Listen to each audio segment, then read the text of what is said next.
ጓደኛዬ የሚስጥር ጓዳዬ የክፉ ቀኔ አይዞሽ ባይደራሼ ስጎብዝ ብርታቴ ሳጠፋ ወቃሼ ሲከፋኝ ስሰበር ሰው ሁሉ ሲከዳኝ ጨለሞ ስሜቴን ስሻ የሚረዳኝ አንቺ ነበርሽ እኮ ጎኔ የተገኘሽው ለምባለ ህመሜ ታምነሽ የቆየሽው ማን ነበር ስወድቅ ስሰበር አንቺን ከሰጠኝ ከፈጣሪ በቀር ማን ደርሶ እንባዬን አባብሶ እንዳንቺ የቆሰለ የኔን ህመም ቀምሶ ማንም የለ ከሰው ዘር ቢፈለግ ቢታሰስ ሁሉ ቢመነዘር እንኳን ሊስተካከል ከቶ ይፎካከር ማንም አንቺ እንደሌሎቹ ጥርስ ያላቆየሽም አብልቶ አጠጥቶ ኪስ ያልሸለመሽም ለደስታዬ ብቻ ማማ ያልነበርሽም አንቺ እንደ ንጋት ጤዛ አዋክበው ካለፉት ስብራቴን እንጂ ደስታዬን ካልገፉት ሰላም ክቡራት ተከታተልተይ ብዘለኹም ኮይንኩም ነዛ ቪድዮ ትሪእዋ ብምልኹም ሰላምኩም ብዙሕ ትርፍ ይበለለይ እንኳን ነዛ ቻናለይ በሰላም መጻኹም ነዛ ቻናለይ ሓደሽቲ ዝኾንኩም ሰብስክራይብ ብምግባር ቤተሰብ ኩኑ ነዛ ቪድዮ ከዓ ላይክ ብምግባር ጀምርዋ ሎማ አንቲ ሕዘልኩም ዝመጻኹ ቪድዮ ብጣዕሚ ደስ ይሉኒ ብርግጥ ደስ በለን ምክንያቱ እንታይ መስልኩም ኣብ ስደት ብጣዕሚ ዝፈትዋን ዘኽብራን ሓፍተይን መሓዛይን ዝነበረት ሓፍተይ ናይ ስደት ጊዜኣ ኣውቂዑ ዓዳ ዝኣተየትሉ መዓልቲ ስለ ዝኾነ ንኸቐበላ እየ ዝወፅእ ኣለኹ ብጣዕሚ ደስ ይሉኒ ማለት እዩ ን4 ወርሒ ዝኣክል ኢና ተፈላሊና ግን 4 ወርሒ ከም 4 ዓመት ኮይነን ተሰሚዕናኒ በተለይ ዓዳ ክትኣቱ ብጣዕሚ ድሌት ነይሩኒ ካብቲ ናታ ድሌት ንላዕልሲ ኣነ ንዋዕሉ በቃ ኣብ ዓዲ ኮይኑስ ከምተው ስደት ዝነበረ ሰብ ዝርድአልካ ሰብ ስለዘየለ ብጣዕሚ ጉጉት ነይሩኒ ንኽትኣቱ ማለት ኢና እግዚአብሔር ይመስገን ጸሎተይ ግድ ሰሚዑኒ ፈጣሪ ኣትያልና ልማዓንትና ንዓኣ ከቐበለ ዝኸድለኹ ከቐበልና ሃለኹ ከዓ ዝነበረ ፕሮሰስ ዘሎ ሓደ ነገራት ናይ ዓድና ጊዜያዊ ኩነታት ከፍልጠኩም እየ እግረ መንገደይና ከድኩ ማለት እዩ ክትመፁ ትደልዩ ሰባት እውን ያው ኩነታት ንኽትፈልጥዎ ዝኣክል እስኪ ከመይ ገይረ ተቐቢለያ ከርእየኩም ማለት እዩ እና ኣውዚ ከምቲ ትርእይዎ ኣለኹም ካብ ዕዳጋ ሓሙስ እየ ዝወፅእ ኣለኹ ይቅርታ ዕዳጋ ሓሙስና ከምዚ ትርእይዎ ኣለኹም እዛ ሓወልቲ እዚኣ ናይ ዕዳጋ ሓሙስና ሓወልቲ እያ ዕዳጋ ሓሙስና ናብ ምዕባይ ገፃ እያ ናብ ምዕባል ገፃ እያ ተኸድላ ብጣዕሚ እያ ተቐየረላ ማለት ኢና ደስ ትብለካ ከተማ እያ ትኾንላ እና መጀመርታ መኪና ክትረክብ ብጣዕሚ ይስቃይ ማለት እዩ መኪና ቀልጢፍካ ኣይርከባን ብታራየን ከዓ ዝወፃ ቀልጢፋ ትኸድ መኪና ክትረክበ ይትኽእልን ብዙሕ ኢኻ ትፅበ ዝሮ ኣነ እንኳን ኣጋጣሚ ኮይኑ ናትና ተሳኺዕልና ቀልጢፍና ረኺና ግን 2 ሰዓት 3 ሰዓት ተፀቢና ናብሩ ዝነበሩ ሰባት እውን ብዙሓት እዮም ነይሮም እና ብጣዕሚ ኢኻ ትፅበ ካብኡ ከዓ ትራንስፖርት ንመቐለ ሕዚ ክንደይ ኣሎ መሲልኩም 450 እዩ 450 ክትከድ 450 ክትምለስ ማለት እዩ ከመቐለ ጥራሕ እዚ ናይ ታክሲ ኣብ ውሽጢ ዘሎ ነገራት መግደፍ ወደ ሓሬና ከድና ክዕለኩም እየ ግን ትራንስፖርት ካብ ዕዳጋ ሓሙስ ንመቐለ 450 እንዮ ማለት እዩ ነዳጅ ብጣዕሚ ተሳኢኑ እንዮ ነዳዲ የለን ተዋሂሉና ብኸምኡ ምክንያት ከዓ ከቢሩ እንዮ ማለት እዩ እዞም ሽፈራት ያው ነዳዲ ካብ ፀሊም ዕዳጋ እዮም ዝገዝኡ ነዳዲ ካብ መንግስቲ ይረኽብለውን ብዝኾነ ብኸምኡ ምክንያት ይኸቢሩ ኢሎምዎ እና ከምዚ ትርእይዎ ኣለኹም ዓድና ከምዚና ጉዕዞና ንቕፅል ይብለኩም ያው እዚ ቦታ ትፈልጥዎ ትኾኑ ኢኹም ደቂ ዕዳጋ ሓሙስ ሕዚ ብጣዕሚ ደስ ዝብለካ ዝሮ ኩሉ ግዜ እቲ ቦታታት ልምዕምዕ ላ ሕዚ ናብ ክረምቲ ገፁ ማይ ዝናብ ምናምን እውን ይዘንቡ ስለ ዝኾኑስ ደሓን እኒኦ ማለት እዩ ኣብዚ ስንቃጣይ ንኣቲና እኒኢና ከተማ ፍሮወይኒ ማለት እዩ ንእግረ መንገድኹም ከተማ ፍሮወይኒ ከዓ ረእይዋ ነዚኣ ትመስል ስንቃጣ ኸድኪ ኣምፅእና ዝበልኩም ሰባት ነርኩም ወሰና እሞ ረእይዋ ሓደ መዓልቲ ከዓ ዝሓተትኩም ቦታታት ከባቢ ኸይደ ተስፋ ይገበር ያው ክኸድ ማለት እዩ በርግጥ ሓደ ሰብ ክሓተካ ናሃለየሲ ናብቱ ዝሓተካ ሰብ ኩሉ ክትከድ ብጣዕሚ ይኸብድ በተለይ ከዓ ኣነ ኣብዚ ሕዚ ዘለኽዎ ደረጃሲ ናብ ኩሉ ቦታታት ክኸድስ ንእሽተይ ክብድ ስለ ዝብለኒ ንእሽተይ ኣብ ከይዲ ናብ ዝበልኩም ቦታ ናኸድኩ ካብኡ ከዓነይ ንባዕለይ እውን ዓደይ ናርአኹት ዝሓተትኩም ቦታታት ኩሉ ካርእየኩም እየ ይብለኩም እና እዚታት ይመስል ስንቃጣ ከምዚኣት መስል ከምዛ ትርእይዋ ኣለኹም ፍሮይኒ ወይ ከዓ ከተማ ስንቃጣ ብጣዕሚ ያው ቆንጆ ማለት እዩ ቅድሚታ ያው ብዙሕ ይፈልጣን ኣነ እኳ ብዝኾነ ግን ከምዚ ኢልና ንኸደልኩም ይብለኩምና ወይ በስማም ግን ኣነ ሓደ ግዜስ ሕልሚ ይመስለኖ ብሓቂ ድያ ክትመፅእ ወይ ከመይ በቃ ክሳዕ ናብ ኢደይ ክሳዕ ብዓይነይ ዝሪኣሲ ምንም ከኣምን ኣይከኣልኩን ነይረ ሓደ ግዜሲ በቃ ሕልሚ ዝመስለካ ነገር ኣሎ ብጣዕሚ ካብ ምሕጓሰይ ዝተለዓለሲ ሕሰብዎ እሞ ኣብ ስደት ከይንካ ከዓሲ በተለይ ምስ ማሕዛኻ ብዙሕ ነገር ኢኻ ትሕልፍ ኣብ ስደት ኮይንካ ብዙሕ ትዕልል ብዙሕ ተዋግዕና ግን እዛ መዓልቲ እዚኣ ዝተኣከለ ይመስለና ነይሩ ዓድኻ ተኣትወላ መዓልቲ ሲ ከምዚ ርሑቕ ኮይኑ ይስምዓካ ነይሩ ማለት እዩ ግን እግዚኣብሔር ኣምላክ ከዓ ንኩሉ ግዜ ዘለዎ ኣብ ግዝኡ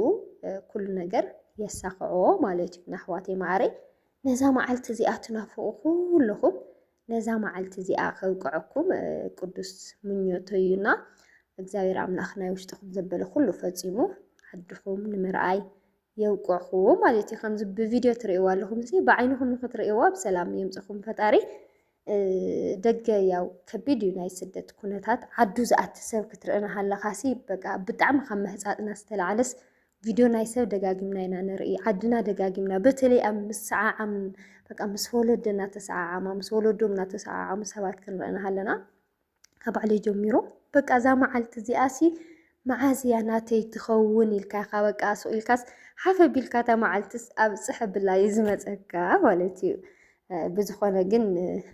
ከምዚ ቀረባ ዘይመስለካ ግዜስ እግዚኣብሔር ኣምላኽ እንታይሰኣኖ ኩሉ ሰዓት ይፍፅም ማለት እዩ ብዝኾነ ከምዚ ናበልና ፍሮይኒ ወይ ከዓ ስንቃጣ ከምዚ ትርእይዋ ኣለኹም ነዊሓትና ምውዳእያ ክሳዕ ታሕቲ እቲ ከተማ እና መዓልቲ ቀዳም ከዓይ ነይሩ ኣብ ከተማ ስንቃጣና ከተማ ዕዳጋ ሓሙስ ኣብ ሓደ ቦታታት ሎማዓንቲ መዓልቲ ቀዳም እዩ ብከምኡ ምክንያት እዩ ሰብ ትርእይዎ ኣለኹም ንዕዳጋ ይኸድሎ ገለገለ ማለት ኢና እግዚኣብሔር መስገንቲ ህዝብና ከምዚ ናይ ቀደም ምንቅስቃስ ያው ድሓን እዩ እቲ መጀመርታ መፂኻ ሰብ ዝፀንሐካ ይመስለካ መንእሰይ ትርኢ ይመስለካ እዛ መሓዛይ ወዲያ ውርድ ኢላ መናእሰይ ምስ ረአየትሲ ብጣዕሚ ደስ ኢልዋ ምክንያቱ ኣብቲ በረኻ ኮይና ንሓስቦ መርግጥ ካብቲ ንሓስቦ ላዕሊ እንዲ ተፈፂሙ ትግራይ ግን ሰብ ዝፀንሐካ ይመስለካን መንእሰይ ትርኢ ይመስለካን ከምቲ ናይ ቀደም ኩነታት በቃ ሰብ ዝንቀሳቐሰ ይመስለካን ማለት እዩ ብዝኾነ ኣብዚ ኣብ መቐለ ወሪድና ኣብዚ ጥቃ መናሃርያ ላፂና ኒኢና ኣብዚ ከባቢ ትርእይዎ ኣለኹም ታክሲ ንኩሓ ክንደይሉና መሲልኩም ናብዚ ኣየርፖርት ማለት እዩ 700 መኸዲ 700 መምፅኢ ኢሉና ካብዚ ማነው ላጪ መናሃርያ ወሲዱ ናብ እንትን ማለት እዩ ናብ ተልባል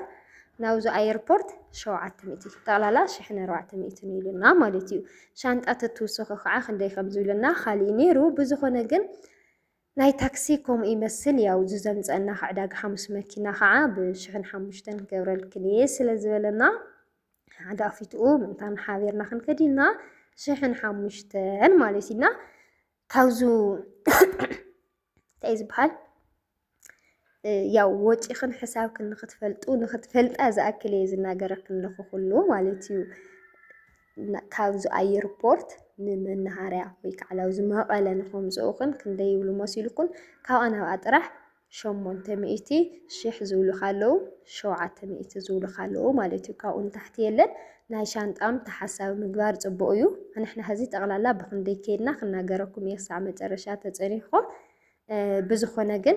ዘሎ ኩነታት ነዚ ይመስል ኣብዚ ቡና ቆንጆ ቡና ንሰትለናዊ ኣብዛ ቡና ኣብዛ እንታይ ዝበሃል ኣብዚ ጥቃ መናሃርያ ዳ ርችያ ኢሎምዋ ዘሎ ቡና ብጣዕሚ ደስ ኢሉኒ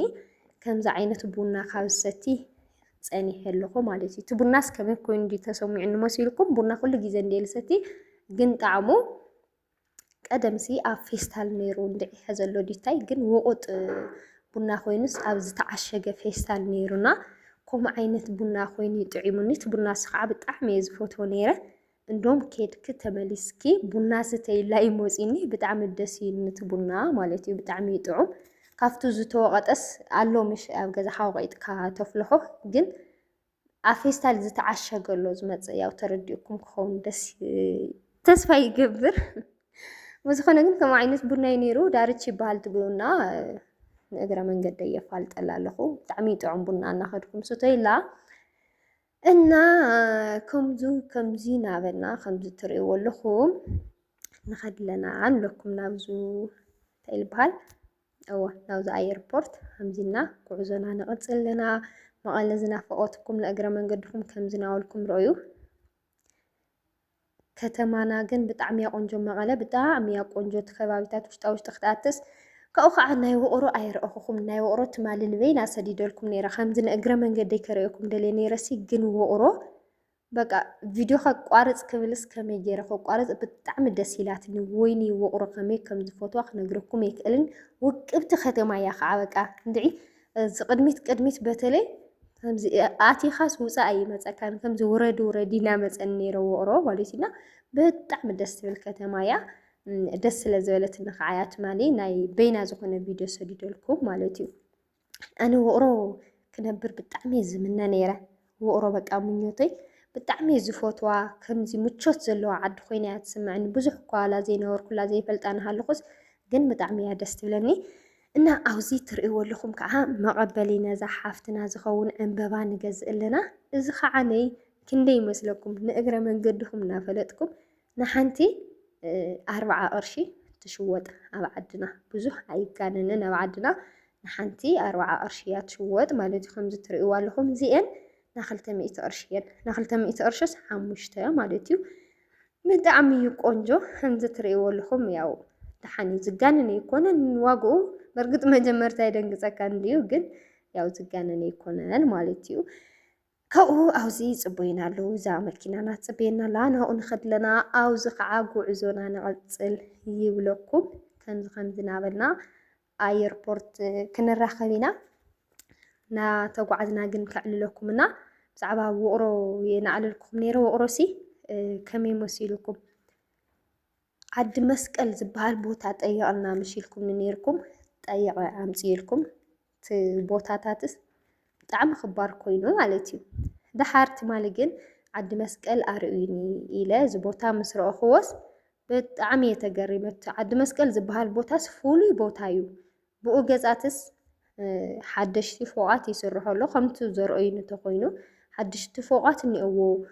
ቆንጆ ገዛውቲ እኒአዎ ገጠርስ ክበሃልስ ኣይኽእልን እንዶም ናብኡ ገፅ እዩ ዝምዕብሎ ያ ውቕሮ ከምቲ ትፈልጥዋ ንታሕቲ ገፅ ብዙሕ ፎቓት እዩ ዝስራሕ ኣሎና ዓዲ መስቀል ኣብኡ ተኮይኑ ግን ያው ትዋጋ እውንስ ይምጡኖ እዩ ኢለ እየ ዝሓስብ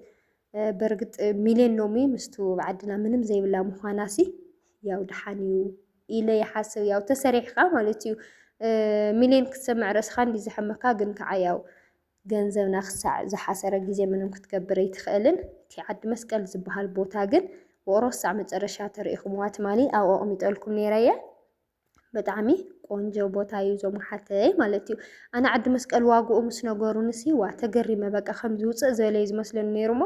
ንምንታይ ከዊሩ ምናምን ኢለ ነይረ ግን ሓደ ኣሕዋተይ እውን ኮሜንት ፅሒፍኩምለይ ነይርኩም ከተማ እያ ምናምን ኢልኩም ነይርኩም ብዝኾነ ሪኦየ እቲ ቦታ ቆንጆ እዩ ይብለኩም ኣብዚ ኣብ ውሽጢ መቐለና ኸድና ኢና ከምዚ ትርእይዎ ኣለኹም እዚ ቪድዮ ውሽጢ መቐለ እዩ መቐለና እውን ያው ብጣዕሚ እያ ቆንጆ ደስ ትብለካ እያ ኣብኡ ንበር እዩ ዝመፀካ ከምዚ ቦታታት በተለይ ቆፅላ መፅሊ ዘለዎ ነገር ብጣዕሚ ደስ ዝብለኒ ኣትክልቲ ዘለዎ ነገር ውፃእ ይመፀካ ንኣቲኻ እና ከተማና ንዓኹም ትናፍቕላ ንስደተኛታት ትናፍቕላ እተውላ ይብለኩም ዞም ሓተይ በርግጥ ዓዲ ዘሎ ሰብ ኣቲ ናብዚ ዓዲ እዚኣታ ክትገብር መፂኺ ገለገለ እዩ ዝለካ ኩሉ ሰብ በቃ ዘመስግን የለን ግን ቱ ናብራ ስደት ስለ ዘይጣዕሞ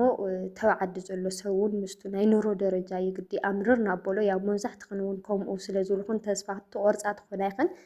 ግን ትናይ ስደት ኑሮ ስለ ዘይረእይዎ እዮም ከምኡ ዝብሉ እምበይ ከም ዓድኻ ጥዑም ከም ዓድኻ ሙቾት የለን ኣነ ምስክር እየ ዓዲ ምምፃእኻ ይሐጉሰካ እምበር ኣይጣዕሰካን ዘን ኣሕዋተይ ማዕረይ እዚ ግን መሻርፍኩም ትሒዝክን ዓዲ ምምፃእኻ ዘጣዕስ ነገር ኣይኮነንና ዓድኹም ተኣተውኩም ፅቡቕ ይብለኩም ዘሞሓተይ እና ከምዚ ናላ ወይት መንገዲ ግን ብጣዕሚ ይርሕቑና እሺ እንታይ ተትገጥመኒ ግን ፅቡቕ እዩ ሞባይለይ ቻርጅ ኣቋሪፅዋ ኣብ ኣየርፖርት ከባቢ ምስ በፃሕናስ ክትቆርፀና ኢላ ንእሽተይ ቀሪዋ ወይ ከቀርፅ ምናምን ትናወልኩና ተዘጋጀኹስ ባትሪ አለሻ ክነግረኩም ይክእልን ማለት እዩ ናይ ዝክበብ ናይ መከላከያ ክበብ ነይሩ ኣብኡ ከይደ ብክንደይ ልመና እዮም ንእዮ ማለት እዩ እና ክትቅበሉ ትኸዱ ሰባት እውን ወይ ከዓ ዘቕበልኩም ቤተሰብ ተሃልዮም ክትመፁና ሃለኹም ሞባይልኩም ቻርጀር ሙሉእ ግበርዋ በልዎም ያው ፎቶ ምናምን ስለትደልዩ ከምኡ በልዎም እዚ እውን እግረ መንገድኹም እንታይ ድዩ ንግሆ ትወፅእ ካብ ገዛ እሞ መኪናት ክትፅበ ገለ ክትገብር ገለ ክትፀብ ዝኾነ ነገር ክትገብር ክትፅበ እቲ ሰዓት ስለ ዝኸድ ቻርጅ ኣብ መንጎ ተቋሪፅ እኳ ሓደ ዘይክትራኸብ ትኽእል በተለይ ቆልዓ ሒዝካ ተመፂኻ ከዓ ችግር እዩ እና ካብ ርሕቕ ዝበለ ትመፁ ሰባት ቻርጀር ሒዝኩም ወይ ከዓ ፓወር ባንክ ሒዝኩም ተትመፁ ፅቡቕ እዩ ይብለኩም እና ከምዚ ናበልና ወኢና ሎማዓንቲ እንዴ ግን ይውዳእን ንምንታይ ቪድዮ ንሕዮ መሲልኩም ምናልባት ዓድኹም ናፊቓትኩም ከይትኾን ንኽትርእዋ ዝኣክል የሒዘልኩም መፅእ ካብኡ ከዓ ተካይዳ እቲ ቦታታት ንኽትፈልጡ ዝኣክል የሒዘልኩም መፅኒኹ ኣነ ሓቢለልኩም ቪድዮ ማለት እዩ ሳዕ መጨረሻ ርእይዎ እዛ ሲስተረይ ክረኽባየ ከመይ ዓይነት ስሜት ነይሩና እውን ክነዕልለኩም ኢና ብዝኾነ ግን ከምዚ ይመስል ማለት እዩ ዞም ሓተይ እውይ ተዓድና ግን ብእውነት እዚ ኣብ ደገ ኮይንካ ከምዚታት ንምርኣይ ክንደይ መከራ ትርኢ ክንደይ ልመና ንዘናዕራ ምናምን ኣብ ዓድና ግን ከምዚ ብነፃ ትረኽቦ ማለት ኢና ደስ ይብለካ ብዝኾነ ቀሪብና ኢና እኒአና ሕዚ ያው ከምቲ ትርእይዎ ኣለኹም በዚኣ ጥዊልና ክንረኽበን ኢና ማለት እዩ ኣብዚ ተራኺብና ከምዚ ትርእይዎ ኣለኹም ማለት እዩ በእውነት ኣነ ግን በቃ ከምዚ በቃ ወስነ ቢላ ትመፀ ይመስለኒ ነይሩና ብጣዕሚ በቃ ይሃፅፅ ነይረ ወሲና ክሳዕ ዝርኢ እቲ ኢላ ሕቑፍ ኣቢለያ ክሳዕ ዝርእሲ ኣይኣመንን ነይረና እግዚኣብሔር ኣምላክ ከዓ ያው ከምዚ ሕልምና ጋሕዲ ገይርዎ ከምዚ ትርእይዎ ኣለኹም ተራኺብና ይብለኩም ካብኡ ምስ ስድራኣ ክትራኸብና ሃለየ ዝነበረ ኩነታት ከዓ ኣብ ናታ ቪድዮ ክነርእየኩም ኢና ላይክ ሸር ሳብስክራይብ እናገበርኩም ፅንሑ